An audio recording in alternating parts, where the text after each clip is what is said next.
Hi all, ಎಲ್ರಿಗೂ ನಮಸ್ಕಾರ. ನಾನು Shrisha. Welcome back to my channel. ಇವತ್ತು ನಾನು ಸ್ಪೆಷಲ್ ಏನು ಮಾಡ್ತಾಯಿದ್ದೀನಿ ಅಂತಂದರೆ ಜಾಮೂನ್ ಮಾಡ್ತಾಯಿದ್ದೀನಿ.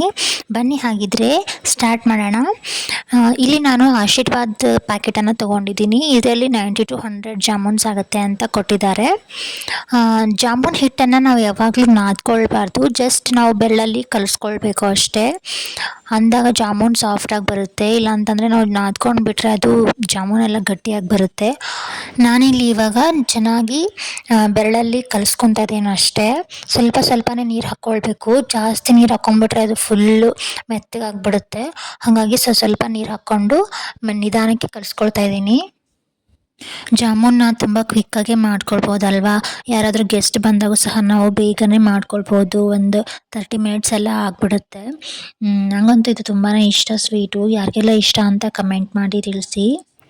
ಹಾಗೆ ಎಲ್ಲರೂ ಸಬ್ಸ್ಕ್ರೈಬ್ ಮಾಡ್ಕೊಂಡು ವಿಡಿಯೋ ನೋಡಿ, ಒಂದು ಲೈಕ್ ಹಾಗೆ ಮತ್ತು ಶೇರ್ ಮಾಡಿ, ಹಾಗೆ ಸಪೋರ್ಟ್ ಮಾಡಿ. ಹಾಗೆ ಕಲಿಸ್ಕೊಳ್ಳುವಾಗ ಸ್ವಲ್ಪ ಕೈಗೆ ಎಣ್ಣೆ ಸವರ್ಕೊಂಡು ಕಲಿಸ್ಕೊಂಡ್ರೆ ಸ್ವಲ್ಪ ಚೆನ್ನಾಗಿ ಮೆತ್ತಗಾಗಿ ಬರುತ್ತೆ. ಮತ್ತು ಹಿಟ್ಟು ಕೂಡ ಕೈಗೆ ಅಂಟ್ಕೊಳ್ಳೋಂಗಿಲ್ಲ. ಇಲ್ಲ ಅಂತಂದರೆ ಸ್ವಲ್ಪ ಜಿಡ್ಡು ಥರ ಕೈಗೆಲ್ಲ ಅಂಟ್ಕೊಂಡ್ಬಿಡುತ್ತೆ. ಎಣ್ಣೆ ಹಚ್ಕೊಂಡ್ರೆ ಕೈಗೆ ಅಂಟ್ಕೊಳ್ಳೋಂಗಿಲ್ಲ. ಹಿಟ್ಟು ನೆನೆಯೋಷ್ಟರಲ್ಲಿ ಪಾಕಕ್ಕೆ ರೆಡಿ ಮಾಡ್ಕೊಂಡ್ಬಿಡ್ತೀನಿ. ಇಲ್ಲಿ ನಾನು 2 kg ಸಕ್ಕರೆ ಹಾಕ್ತಾಯಿದ್ದೀನಿ.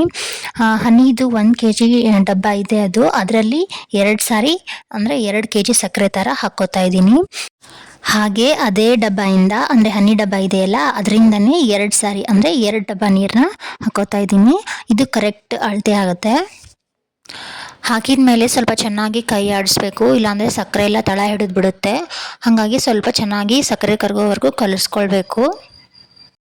ಇವಾಗ ಸಕ್ಕರೆ ಕರಗಿದೆ, ಸ್ವಲ್ಪ ಕಸರದಿರುತ್ತಲ್ವ, ಹಾಗಾಗಿ ಅದನ್ನು ಸೋಸ್ಕೊಳ್ತಾ ಇದ್ದೀನಿ. ಸಕ್ಕರೆ ಚೆನ್ನಾಗಿತ್ತು ಅಂತಂದರೆ ಸೋಸ್ಕೊಳ್ಳೋದೇನು ಅವಶ್ಯಕತೆ ಇಲ್ಲ. ನಾನು ಹೇಗಾದರೂ ಆಗಲಿ ಸೇಫ್ಟಿಗೆ ಅಂತ ಶೋಧಿಸ್ಕೊಳ್ತಿದ್ದೀನಿ. ಸೋಸ್ಕೊಂಡಾದ ನಂತರ ಮತ್ತೆ ಅದನ್ನು ಒಂದು ಸ್ವಲ್ಪ ಕುದಿಲಿಕ್ಕೆ ಇಡ್ತಾ ಇದ್ದೀನಿ. ಅಂದರೆ ಅದು ಒಂದು 15 to 20 ಮಿನಿಟ್ಸ್ ಕುದಿಬೇಕು. ಅಂದರೆ ಅದು ಪಾಕ ಥರ ಟೇಸ್ಟ್ ಬರಬೇಕಲ್ವ, ಹಾಗಾಗಿ ಒಂದು ಸ್ವಲ್ಪ ಕುದಿಸ್ಕೊಳ್ಬೇಕು. ಇಲ್ಲ ಅಂತಂದರೆ ಸಕ್ಕರೆ ನೀರು ಥರ ಆಗಿಬಿಡುತ್ತೆ. ಹಾಗಾಗಿ ಕುದಿಲಿಕ್ಕೆ ಇಡ್ತಿದ್ದೀನಿ.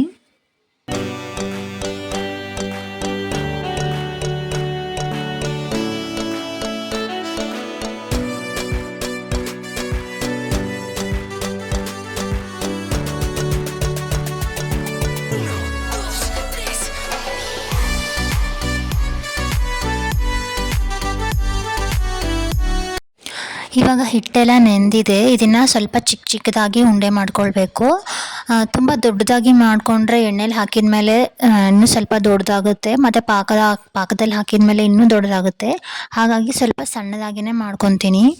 ಉಂಡೆಗಳನ್ನು ನಾವು ತುಂಬ ಅಂದರೆ ರೌಂಡ್ ಶೇಪಲ್ಲೇ ಮಾಡ್ಕೊಳ್ಬೇಕು. ಹಾಗೆ ಎಲ್ಲಿನೂ ಸಹ ಸ್ವಲ್ಪ ಬಿರುಕು ಥರ ಆ ಥರ ಇರಬಾರ್ದು. ಹಂಗಾಯಿತು ಅಂತಂದರೆ ಜಾಮೂನು ಅಷ್ಟೊಂದು ಚೆನ್ನಾಗಿ ಬರೋಂಗಿಲ್ಲ. ಆದಷ್ಟು ರೌಂಡ್ ಶೇಪಲ್ಲಿ ತುಂಬ ಎಲ್ಲೂ ಬಿರುಕಿರ್ಲಾರ್ದಂಗೆ ಮಾಡ್ಕೊಳ್ಳಿ. ಹಾಗೆ ಈ ಕಡೆ ಎಣ್ಣೆನೂ ಕಾಯ್ಲಿಕ್ಕೆ ಇಟ್ಕೊಂಡಿದ್ದೀನಿ. ಉಂಡೆ ಮಾಡೆಲ್ಲ ಮಾಡಿಕೊಂಡೆ. ಎಲ್ಲ ಮಾಡ್ಕೊಂಡ ತಕ್ಷಣ ಅದು ಒಣಗಕ್ಕೆ ಬಿಡಬಾರ್ದು. ಮಾಡಿದಾದ ತಕ್ಷಣವೇ ಎಣ್ಣೆಲಿ ಕರ್ಕೊಂಡು ಬಿಡಬೇಕು. ಇಲ್ಲ ಅಂತಂದರೆ ಅದೆಲ್ಲ ಒಣಗೋಗಿ ಡ್ರೈ ಥರ ಆಗಿಬಿಡುತ್ತೆ. ಜಾಮೂನ್ ಅಷ್ಟು ಚೆನ್ನಾಗಿ ಬರೋದಿಲ್ಲ. ಮೊದಲಿಗೆ ಒಂದನ್ನೇ ಹಾಕಿ ನೋಡಿದೆ ಎಣ್ಣೆ ಕಾದಿದೆ ಇಲ್ವಾ ಅಂತ. ಎಣ್ಣೆ ಕಾದಿದೆ. ಇವಾಗ ಎಲ್ಲನೂ ಹಾಕ್ಕೊಂಡು ಬಿಡ್ತೀನಿ.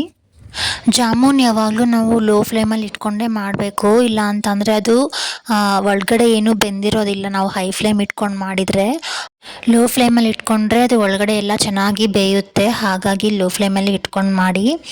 ಆಮೇಲೆ ಇನ್ನೊಂದೇನಂತಂದರೆ ಅದು ಗಟ್ಟಿಯಾಗಿ ಒಳಗಡೆ ಈ ಪಾಕದಲ್ಲಿ ಹಾಕ್ತೀವಲ್ಲ, ಒಳಗಡೆ ಒಂದೊಂದು ಸಾರಿ ವೈಟ್ ಹಾಗೆ ಇದ್ಬಿಟ್ಟಿರುತ್ತೆ. ನಾವು ಲೋ ಫ್ಲೇಮಲ್ಲಿ ಇಟ್ಕೊಂಡು ಮಾಡಿದರೆ ಹಾಗೆಲ್ಲ ಬರೋದಿಲ್ಲ, ಚೆನ್ನಾಗಿ ಬರುತ್ತೆ. ಒಳಗಡೆ ವೈಟ್ ಥರ ಏನೂ ಬರೋದಿಲ್ಲ ಹಂಗೆ ಮಾಡಿಕೊಂಡ್ರೆ. ಈಗ ನಾನು ಒಂದೊಂದೇ ಹಾಕ್ಕೊತಾ ಇದ್ದೀನಿ. ನಾವು ಎಷ್ಟು ಹಿಡಿಯುತ್ತೋ ಅಷ್ಟು ಮಾತ್ರ ಹಾಕ್ಕೋಬೇಕು. ಜಾಸ್ತಿ ಇಟ್ಕೊಂಡ್ರೆ ಅದು ಚೆನ್ನಾಗಿ ಬೇಯೋದಿಲ್ಲ. ಆವಾಗವಾಗ ಕೈ ಆಡಿಸ್ತಿರ್ತೀನಿ. ಯಾಕಂತಂದರೆ ಒಂದು ಕಡೆ ಮಾತ್ರ ವೈಟ್ ಆಗಿಬಿಟ್ಟಿರುತ್ತೆ, ಒಂದು ಕಡೆ ಚೆನ್ನಾಗಿ ಬೆಂದಿರುತ್ತೆ. ಹೀಗೆ ನಾವು ತಿರ್ಗಾ ಮುರ್ಗ ಹಾಕ್ಕೊತಾ ಇದ್ದರೆ 2 ಕಡೆ ಚೆನ್ನಾಗಿ ಬೇಯುತ್ತೆ.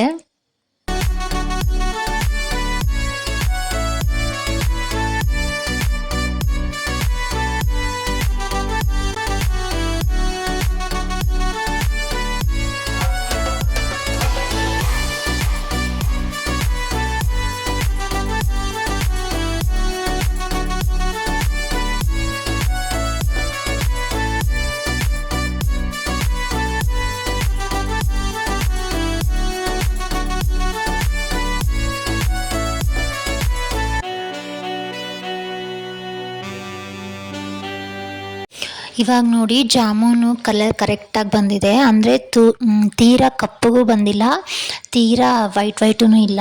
ಚೆನ್ನಾಗಿ ಒಂಥರ ಕೆಂಪಿಗೆ ಚೆನ್ನಾಗಿ ಬಂದಿದೆ. ಈ ಟೈಮಲ್ಲಿ ನಾವು ಜಾಮೂನ್ನ ತೆಕ್ಕೊಳ್ಬೇಕು. ಅಂದರೆ ನೋಡೋಕ್ಕೂ ತುಂಬ ಚೆನ್ನಾಗಿ ಅನಿಸುತ್ತೆ. ಒಂಥರ ಕೆಂಪಗೆ ನೋಡಿದ ತಕ್ಷಣ ತಿನ್ನಬೇಕು ಅನಿಸುತ್ತೆ, ಆ ಥರ ಆಗಿರುತ್ತೆ ಕಲರು. ನಾವು ಕಪ್ಪಗೆ ಮಾಡ್ಕೊಂಬಿಟ್ರೆ ಅಷ್ಟೊಂದು ಚೆನ್ನಾಗಿರೋದಿಲ್ಲ. ಹಾಗೆ ವೈಟ್ ಇದ್ರೂ ಅದು ಅಷ್ಟೊಂದು ಸರಿ ಅನ್ಸಂಗಿಲ್ಲ. ಹಾಗಾಗಿ ಸ್ವಲ್ಪ ನೋಡಿಕೊಂಡು ಲೋ ಫ್ಲೇಮಲ್ಲಿ ಇಟ್ಕೊಂಡು ಮಾಡ್ಕೊಳ್ಬೇಕಾಗತ್ತೆ. ಹಾಗೆ ಉಂಡೆಗಳನ್ನು ನಾವು ಕರಿತೀವಲ್ಲ, ಅದು ಬಿಸಿ ಇರುವಾಗಲೇ ನಾವು ಪಾಕದಲ್ಲಿ ಹಾಕ್ಕೊಂಡು ಬಿಡಬೇಕು. ಒಂದು ಜಾಮೂನಾದರೂ ಬಿಸಿ ಇರಬೇಕು, ಇಲ್ಲ ಅಂತಂದರೆ ಪಾಕನಾದರೂ ಬಿಸಿ ಇರಬೇಕು. ಎರಡಲ್ಲಿ ಒಂದು. ಆಲ್ಮೋಸ್ಟ್ ಪಾಕ ಬಿಸಿ ಇತ್ತಂದರೆ ಒಳ್ಳೆಯದು. ಹಾಗೆ ಕರಿದ ತಕ್ಷಣ ಇಮಿಡಿಯೇಟಾಗಿ ನಾವು ಪಾಕದಲ್ಲಿ ಹಾಕ್ಕೊಂಡ್ಬಿಟ್ರೆ ಅದು ಚೆನ್ನಾಗಿ ಹೀರ್ಕೊಳ್ಳುತ್ತೆ. ನೋಡಿ, ನಾನು ಮೊದಲೇ ಹಾಕಿರೋದೆಲ್ಲ ಎಷ್ಟು ಚೆನ್ನಾಗಿ ಹೀರ್ಕೊಂಡಿದೆ.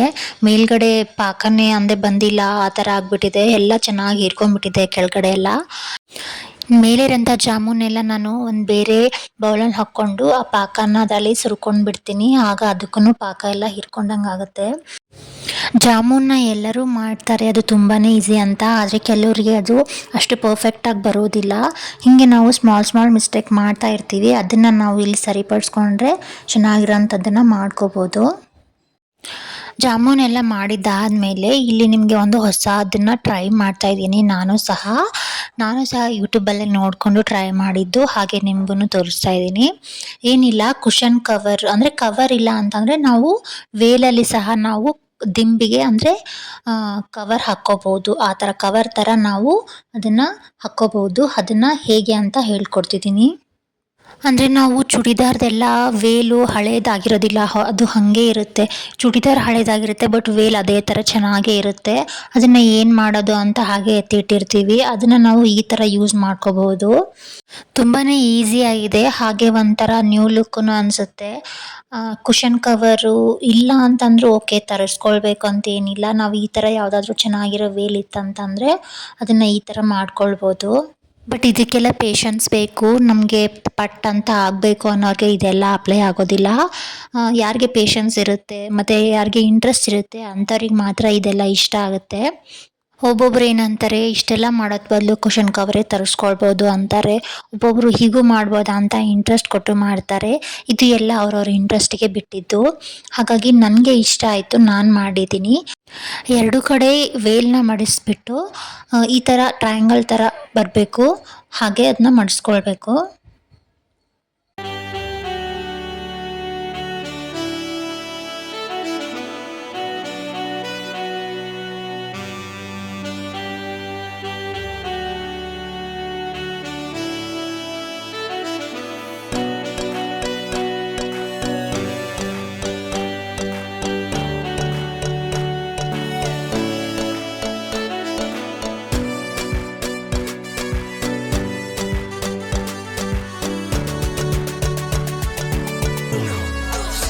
ಎರಡೂ ಕಡೆ ಮಾಡಿಸ್ಕೊಂಡಾದಮೇಲೆ ನಾನು ಅದಕ್ಕೆ ಸೇಫ್ಟಿ ಪಿನ್ ಹಾಕ್ಕೊತಿದ್ದೀನಿ. ಒಂದು ವೇಳೆ ಅದು ಜಾಸ್ತಿ ಉದ್ದ ಬಂತಂದರೆ ನಾವು ಗಂಟು ಸಹ ಹಾಕ್ಕೊಳ್ಬೋದು, ಪಿನ್ ಅವಶ್ಯಕತೆ ಇರೋದಿಲ್ಲ. ಆಗ ನನಗೆ ಇಲ್ಲಿ ಕರೆಕ್ಟು ವೇಲ್ ಕರೆಕ್ಟಾಗಿರೋದ್ರಿಂದ ನಾನು ಪಿನ್ ಹಾಕ್ಕೊತಿದ್ದೀನಿ.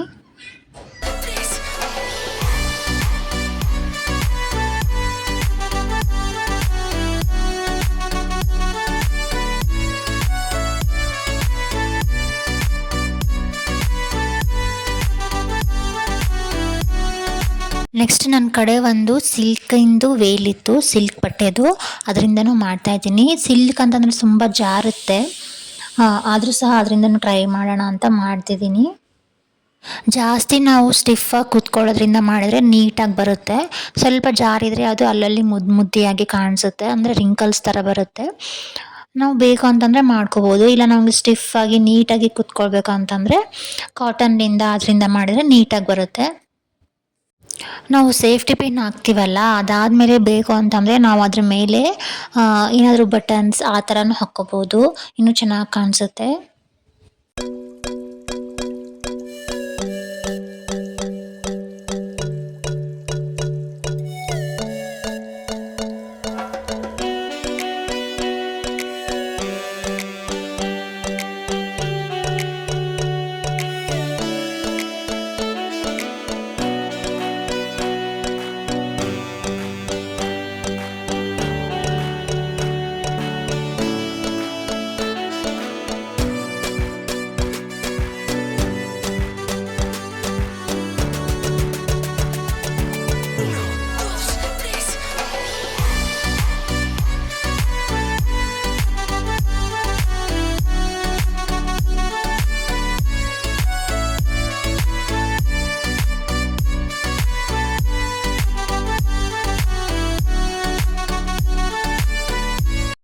ಎಲ್ಲರೂ ಇದನ್ನು ಟ್ರೈ ಮಾಡಿ ನೋಡಿ. ನಾನು ಇದನ್ನು ಹೊಸದಾಗಿ ಟ್ರೈ ಮಾಡಿದ್ದೀನಿ.